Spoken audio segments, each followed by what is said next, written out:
क्या दोस्तों आप भी सोच रहे हैं कि फाइवर से कुछ आर्टिकल लिखवा लें अपनी वेबसाइट के लिए। मैंने भी कुछ दिन पहले ऐसे ही सोचा था। मैंने एक वेबसाइट क्रिएट करी और सोचा कि कुछ आर्टिकल मैं फाइवर से लिखवा लूं और कुछ खुद से लिख लूं, ताकि मेरी जो एडसेंस है उसमें अप्रूवल सेंड कर सकूं और अप्रूव हो जाए मेरी एडसेंस। लेकिन दोस्तों क्या हुआ, मैंने एक पाकिस्तानी सेलर को मैंने वो ऑर्डर प्लेस कर दिया। उससे बात की, मैंने उसको बताया कि मेरे को ये रिक्वायरमेंट है और इन इन चीज़ों का बिल्कुल भी इस्तेमाल मत करना आर्टिकल को लिखते हुए। लेकिन उस गधे ने ऐसा किया कि जो जो मैंने मना किया था सेम वैसे वैसे ही काम किया। और उसके बाद जब मैंने उसको जो ऑर्डर मेरे को मिला तो ऑर्डर मैंने चेक किया, सेम जो मैंने मना किया था वही किया था। तो मैंने उस ऑर्डर को रिव्यू के लिए उसके पास भेज दिया। मैंने बोला भाई 30 आर्टिकल, मेरे को लग रहा था, खुद से लग रहा था कि यार 30 आर्टिकल $35 में बहुत है। चलो मैंने कहा कि आप 35-30 रहने दीजिए, 15 आर्टिकल मेरे को इसी प्राइस में दे दीजिए, लेकिन मैनुअली लिखे होने चाहिए। लेकिन उस गधे ने क्या किया, फिर से वो स्पिन, क्योंकि पहले तो एआई से डिटेक्ट हो जा रहा था वो, लेकिन उस इसके बाद उसने क्या किया, ताकि एआई डिटेक्ट ना कर पाए, उसने स्पिन कर लिया उस कंटेंट को। स्पिन करने के बाद ट्रांसलेटर का यूज़ किया और मेरे को कंटेंट चिपका दिया। तो जब मैंने चेक किया तो मेरा माथा फिर से सनक गया, क्योंकि 3500 रुपये मेरे एडवांस में लग चुके थे। और मैंने उसको बोला भाई तेरे बस की नहीं है, तू कैंसिल कर दे ऑर्डर। लेकिन वो बंदा मुकर गया कि मेरे इतने दिन लगे हैं, मैं कैंसिल नहीं करूँगा। जब मैंने कैंसिल का वो डाला, उसको रिक्वेस्ट डाला, तो उसने डिक्लाइन कर दिया। तो भाई मेरे 3500 चल गए और मेरे को आर्टिकल भी नहीं मिले। ऐसा ऐसा केस आपके साथ भी हो सकता है कि आपने कोई गिग फाइबर से खरीदी और आपके साथ सेम हो गया कि मुकर गया, भाई मैं नहीं कर सकता। तो इस केस में आपको क्या करना है, इस वीडियो में पूरा मैं वो बताऊंगा, ठीक है।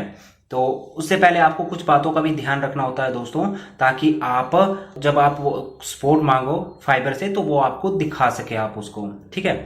तो आपको करना क्या है, सबसे पहले आप जब भी ऑर्डर प्लेस करते हो तो ऑर्डर प्लेस करने से पहले बात कर लेनी है सेलर से, और अपनी रिक्वायरमेंट बिल्कुल साफ शब्दों में लिखनी है कि मेरे को ये चाहिए, ये बिल्कुल नहीं चाहिए।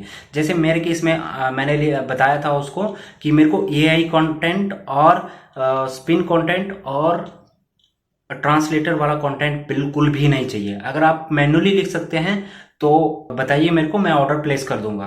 तो उसने कहा बिल्कुल मैं मैन्युअली लिखूंगा, बिल्कुल भी इनका इस्तेमाल मैं नहीं करता हूँ मेरे आर्टिकल लिखने में। तो फिर अब पूरी टर्म एंड कंडीशन मैंने उसको बताई कि हाँ ये चाहिए ऐसे ऐसे। तो उसने एग्री किया। फिर एग्री करने के बाद मैंने एक कीवर्ड की लिस्ट बनाई, उसके बाद लिंक भी दी है उसको कि एक देखने के लिए कि किस तरह से आर्टिकल लिखे जाते हैं हिंदी के, तो ताकि उसको आइडिया हो जाए कि मेरे को किस तरह से लिखना है। तो इतना सब कुछ देने के बाद जब मेरे को ऑर्डर मिला 10 दिन के बाद, तो पूरा जो मैंने मना किया हुआ था ये एआई और ट्रांसलेटर का, उसने सेम वैसे किया था। तो उसने क्या किया, एआई से कंटेंट लिखवाया इंग्लिश में और उसको ट्रांसलेट कर दिया हिंदी में और मेरे को चिपका दिया, ठीक है। जब मैंने उस ऑर्डर को चेक किया तो मेरे को देखते ही पता चल गया कि ये सेम कंटेंट है जो मैं मना कर रहा था। तो मैंने उस कंटेंट को चेक किया एआई में। आपको पता होगा हिंदी फिलहाल के लिए एआई डिटेक्टर हिंदी हिंदी जो टेक्स्ट है वो नहीं करता है। जैसे हम चेक करते हैं एआई डिटेक्टर से कि एआई ने लिखा है या नहीं लिखा है, तो अगर आपका हिंदी आर्टिकल है वो डिटेक्ट नहीं करेगा। तो इस केस में क्या करना है आपको, मैंने क्या किया, मैंने जो हिंदी आर्टिकल था वो इंग्लिश में किया, फिर चेक किया एआई ने लिखा या नहीं लिखा। तो पूरा वो एआई से लिखा हुआ था। तो मैंने उसको इमेज भेजा कि आपने सारे आर्टिकल एआई से लिखवाया और ट्रांसलेट किया है। तो उसको पता था कि वो एआई का तो छुपा सकता है लेकिन ट्रांसलेट का नहीं छुपा सकता, क्योंकि वो मैन्युअली चेक होता है कि हम हिंदी बोलते हैं तो हमें पता चल जाता है देखते ही कि ये हिंदी से लिखा हुआ है या फिर ट्रांसलेट किया हुआ है। आपको पता है कि ट्रांसलेट का किस तरह से होता है जब इंग्लिश टू हिंदी होता है। तो मैंने उसको बता दिया पूरा। तो उसने क्या किया कि उसने बोला कि ठीक है मैं करता हूँ, दोबारा से लिखता हूँ। तो उसने दोबारा से, मैंने कहा कि आप 30 आर्टिकल रहने दीजिए, आप 15 ही लिखिए लेकिन मैनुअली लिखिए। तो उसने बोला ठीक है मैं करता हूँ। लेकिन फिर से वो वैसे ही सेम आर्टिकल उसने क्या किया, स्पिन किया ताकि ये एआई डिटेक्ट ना कर सके और ट्रांसलेट करके मेरे को दे दिया। तो जो पहले आर्टिकल थे उससे बदतर बेकार हो गए वो आर्टिकल। उसके बाद मैंने उसको बताया भाई तेरे बस की बात नहीं है लिखना, तो ऐसा कर मेरे पैसे वापस कर दे, कैंसिल कर ऑर्डर को। तो वो कहने लगा यार मैंने इतने 15-16 दिन लगा दिए है इसमें, है ना, तो मैंने इसमें टाइम दिया है, मैं कैंसिल नहीं करने वाला। तो मैंने कैंसिल का रिक्वेस्ट हमारी साइड से जाता है तो मैंने डाल दिया कैंसिल का। उसने और डिक्लाइन कर दिया, उसको कैंसिल कर दिया कि मैं नहीं कैंसिल करने वाला हूँ। उससे बात हुई मेरी कि कैंसिल कर दीजिए, वो कहने लगा नहीं कैंसिल करूँगा। तो फिर अब तो मेरे 3500 चल गए ना, आर्टिकल मिले मेरे को। ठीक है, तो अब क्या ऐसे सिचुएशन में एक बंदा क्या कर सकता है, कुछ एक लोग जो होते हैं वो तो छोड़ देते हैं यार, अब चला गया बस, वो आर्टिकल थे वो ना काम के रहे ना कुछ। कुछ लोग तो होंगे ऐसे ही डाल देंगे वो आर्टिकल, लेकिन वो आर्टिकल आपको दोस्तों नहीं डालने हैं, पहले चेक कर लेना है अगर आपने ऐसा काम करवाया है। क्योंकि गूगल चेक करता है, गूगल को सब पता होता है कि कौन सा आर्टिकल कैसा है, तो वो आपकी वेबसाइट को रैंक बिल्कुल भी नहीं करेगा। सो आपको थ्रोली चेक कर लेना किसी से लिखवाते हैं तो आर्टिकल। सो फिर ये बात होगी।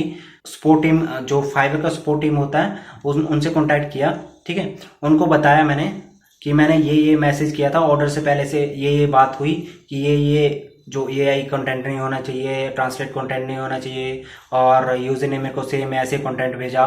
तो उन्होंने फिर मेरे को एक मेल किया कि 2-3 दिन के बाद कि आप मेरे को कोई प्रूफ भेजिए एआई डिटेक्टर और ट्रांसलेशन का। तो मैंने उनको ट्रांसलेशन का एक वो पैराग्राफ बनाया कि ये हिंदी में लिखा हुआ, ये ट्रांसलेटेड किया हुआ है और ये मैनुअली लिखा हुआ है, और जो एआई डिटेक्ट कर रहा था उसको भी भेजा है। तो उन्होंने चेक किया, फिर उसमें मैंने ये भी लिख दिया कि आप ऑर्डर चेक कर लीजिए, ऑर्डर में आपको पता चल जाएगा कि ट्रांसलेटेड है नहीं है। तो उन्होंने थ्रोली चेक किया 1-2 दिन में, तो उसके बाद उन्होंने अपनी तरफ से कैंसिल कर दिया ऑर्डर, और मेरे को जो भी पैसे थे वो मेरे फाइवर अकाउंट में आ गए। उसके बाद मैंने फाइवर अकाउंट में रिफंड कर लिया अपने क्रेडिट कार्ड में। जो भी मैंने ये रिफंड हुआ है वो आप इस स्क्रीनशॉट में देख सकते हैं।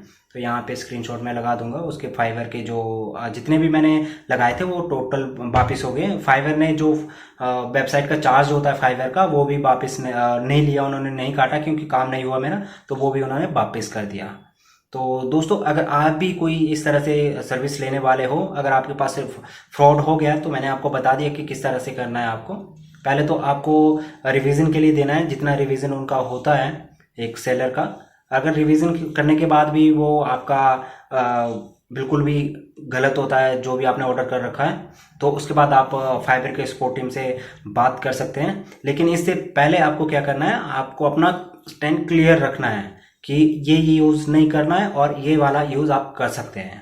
ठीक है, अगर आपने पूरा गाइड किया होगा तो आप सपोर्ट टीम को बता सकते हैं कि मैंने इस पोर्शन में, इस मैसेज में, इस ऑर्डर में ये जो चीज़ें बताई थी, ये इस हिसाब से आपका ये जो ऑर्डर है ये नहीं है, तो इसको कैंसिल कर दीजिए। तो फिर वो थ्रोली चेक करते हैं उसको, उसके बाद उसको कैंसिल कर देते हैं। ठीक है, आई होप दोस्तों ये वीडियो आपको पसंद आया। अगर पसंद आया तो फिर लाइक और शेयर कर देना।